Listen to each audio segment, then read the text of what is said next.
Well, obviously, you can see the chaos on the ground as police from different vantage points now trying to compile all of these different pieces as forensics are looking at, well, eyewitnesses saw, things from that location over there, piecing all of these different puzzle pieces together and trying to, complete a picture at this hour. We know President Obama spoke last night in Poland, also speaking this morning as well. Let's play a little bit of that. We still don't know all the facts. What we do know is that there has been a vicious, calculated, and despicable attack on law enforcement. We also know that when people are armed with powerful weapons, unfortunately it makes attacks like these more deadly and more tragic. And in the days ahead, we're going to have to consider those realities as well. When incidents like this occur, there's a big chunk of our fellow citizenry that feels as if, because of the color of their skin, they are not being treated the same. And that hurts. And that should trouble all of us. This is not just a black issue. It's not just a Hispanic issue. This is an American issue that we should all care about. All fair-minded people should be concerned. So there we had a number of sound bites. The first one was of the president in the last hour from Europe, and then the following sound bites were some comments he made in Warsaw yesterday after, in the last week, 2 unarmed black men were killed while in police custody. Let's bring in Dan Bongino, former Secret Service agent, former New York City Police Department officer, and he's also a security consultant right now. Dan, as we heard the president a moment ago say, we don't have many facts yet, but we do know that it sounds like there were at least 2 snipers. They seem to be very well trained. What do you make of what happened?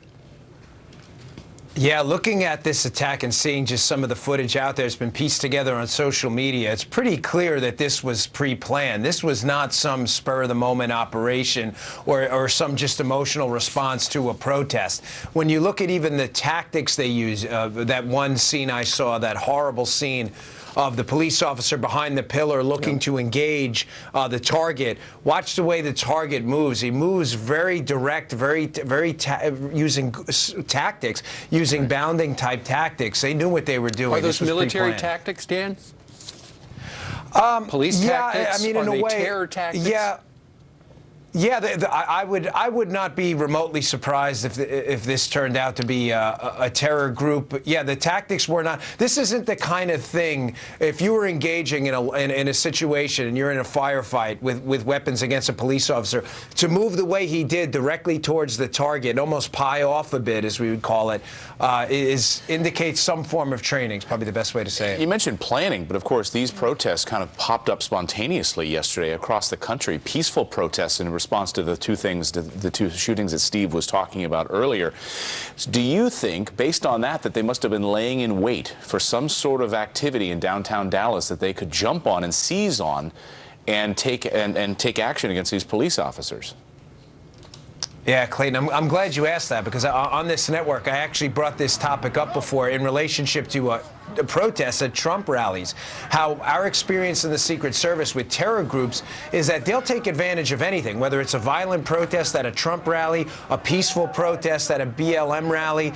They'll take advantage of police being distracted by these other events to do what happened today. Again, we don't know that's a terror group, but what I'm telling you is that works in their minds. That's the way these sick people think, is that if the police are distracted on something else, this is an opportunity for them to engage in a massacre like they did last night. Yeah, they're calling this the deadliest attack on law enforcement since September 11th. All of us waking up this morning just feeling so numb. And Dan, you think about so many of our law enforcement also waking up this morning with their families, having to go out today and serve, thinking how they go forward without feeling nervous today. We've just heard from President Obama.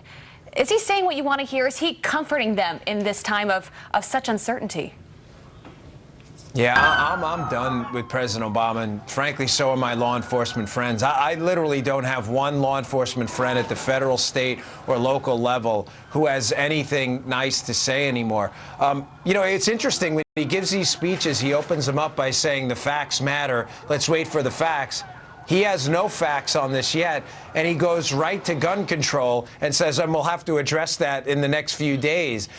It's just incredible. And then yesterday, his speech about the Alton Sterling shooting, which obviously was a horrible incident, but he goes on to say, well, this is an American problem. Well, what was an American problem? We don't even know what happened. Yeah. Are we not even willing to give police officers the benefit of the doubt, and we're willing to paint with a broad brush the entire country? Sure. He doesn't even have the facts. It's incredible. Dan, one of the things that, and I know we don't know the motivation yet because we don't know who these people are, but for instance, at the Pulse nightclub shooting, that guy apparently was trying to kill as many people as he possibly could. It looks like in this particular case, they were particularly targeting, at that event, they were targeting police officers. And in fact, one of the alleged snipers who shot himself had warned the end is coming and he's going to hurt and kill more of us, meaning police officers, and that there are bombs all over the place in the garage and downtown. What does it say to you that the particular target were the cops and not just a big number of dead people? Well, it says to me that you can pretty much rewrite the book on hostage negotiation and hostage scenarios now. These aren't hostage situations anymore. These are massacres. That's what happened in Orlando, and that's what happened last night. These people weren't looking for negotiation. They weren't looking for money, gold bullion, an airplane to an island. They were looking to kill as many people as possible and to rack up the body count. This has to rewrite the entire book on hostage negotiation. There's no doubt. As you were mentioning earlier, we don't have many facts, and the president was alluding to we don't have a lot of facts yet, but we do know, of course, that there was this active shooter investigation and active shooter situation, and of course having to negotiate with them in this standoff. What was unfolding, do you think, during that standoff, given the fact that they didn't want to board a plane to an island? How do you negotiate with people like this?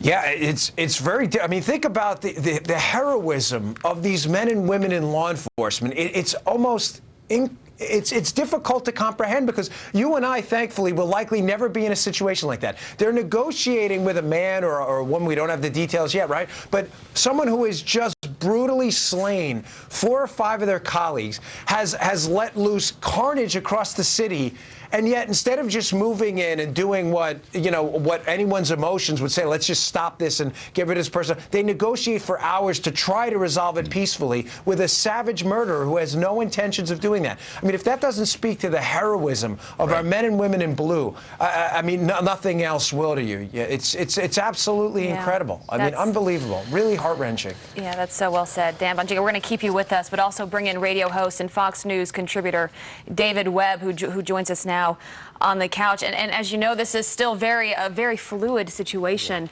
How important is it not to jump to conclusions at this moment? It's in any of these situations, but clearly in this situation, very important not to do that. Patience is the hardest thing. We have an instant gratification society, a social media post, something goes out, something's done at a protest, and all of a sudden there's a conclusion drawn. I agree with Dan, and we've seen this played out too many times from senior leadership in this country, where they go to a narrative right away when the facts are not known. And I've cautioned this since last night. This broke during my radio show.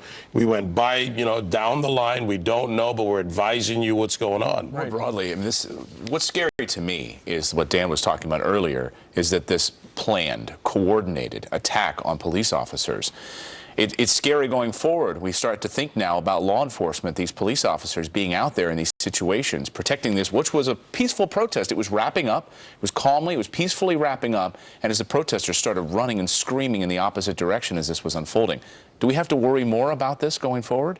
Yeah, well, I've said it, especially since Ferguson, that we've seen an environment build towards this. We saw the killing of Wen Jianlu and Rafael Ramos assassinated in New York City. Right. We've seen other instances of shots being taken at police officers, at police stations. These are often not the big headlines, but this has been building, and tragically in this environment, whether it's someone who has an agenda within the, quote, movement that is the radical side of it on the left and Black Lives Matter, or it's someone, a terrorist or otherwise, who's taking advantage of that in the environment. We have to be careful. These cops, to Dan's point, they ran into it. They went to take care of it. They tried to take this sniper alive, this killer. We should also point out, and you're looking at some of the aftermath in downtown Dallas, where there were a number of simultaneous protests regarding the two shootings of unarmed black men this past week. There were Dan Bongino, there were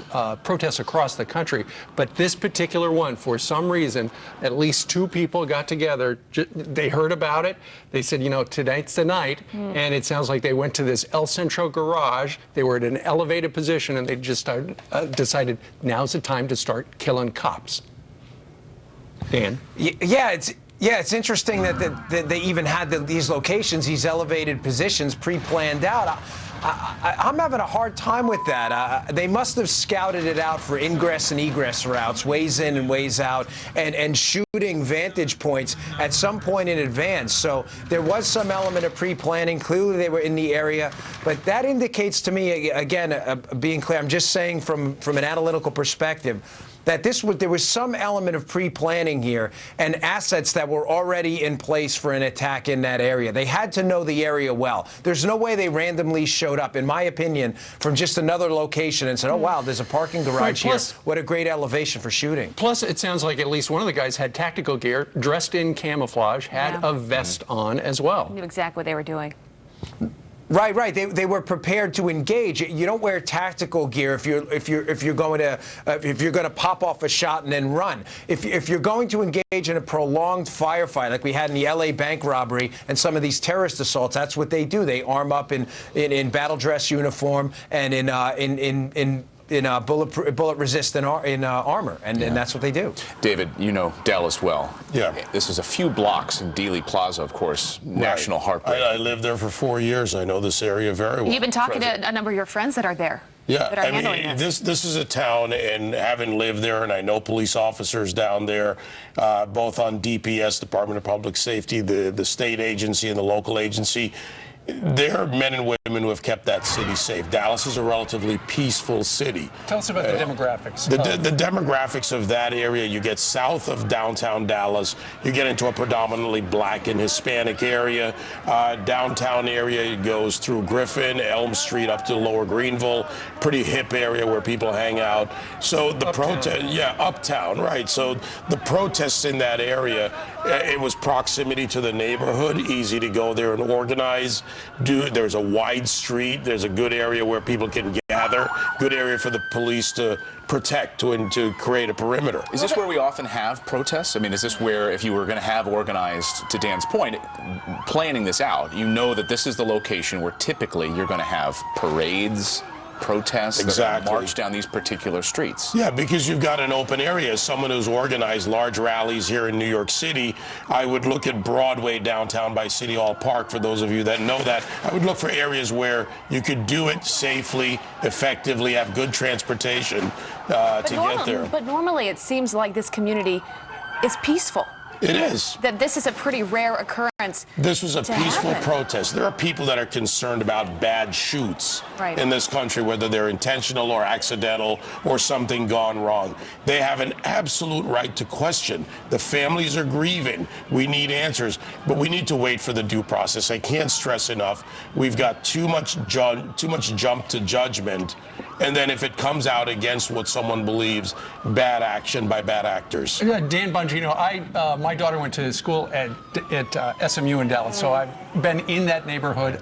I can't tell you how many times. What's interesting about the El Centro College garage, I believe it's just a block or two away from the interstate.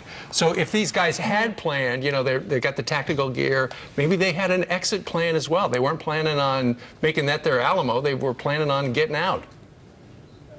Yeah, in the Secret Service, ingress and egress, in other words, ways in and ways out. That was one of the things we looked for in our counter-surveillance model, where we're looking for people who are surveilling us. It's kind of like a reverse psychology. If people are watching you and they're setting up a place for an assault, kind of a hot zone where they're going to hit your motorcade, they're looking for a way in and a way out. So that may have had something to do with it. It may have just been the best vantage point into the street. You obviously want an elevation if you're going to engage in sniper type type of activity. And one other thing about this also, to hit a target from that distance is not easy, Steve.